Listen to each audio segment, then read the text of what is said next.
Assalamualaikum. What is retail price? According to Sales Tax Act 1990, retail price आप खुद पढ़े, मैं आपको समझाता हूँ कि रिटेल प्राइस वो प्राइस होता है, यहाँ पे लिखा है with reference to third schedule means the price fixed by manufacturer और imported in case of imported goods. अगर कोई इम्पोर्टर है तो वो प्राइस फिक्स करेगा। यहाँ पे एक बात है, इंक्लूसिव ऑल ड्यूटीज,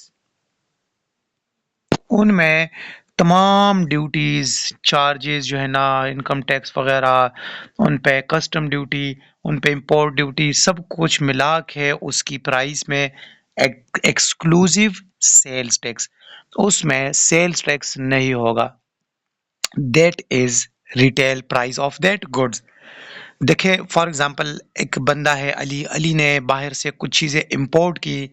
और फॉर एग्जांपल एक पेंसिल उसको पड़ा फॉर एग्जांपल 10 रुपए का,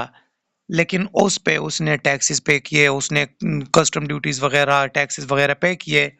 तो ये सारी ड्यूटीज टैक्सेस वगैरह उस 10 रुपए की पेंसिल में ऐड होके फॉर एग्जांपल अभी पड़ा अली को 12 रुपए का, 12 रुपए का एक पेंसिल पड़ा, लेकिन उस पे सेल्स टैक्स तो नहीं है, क्योंकि सेल्स टैक्स के अलावा एक्सक्लूसिव सेल्स टैक्स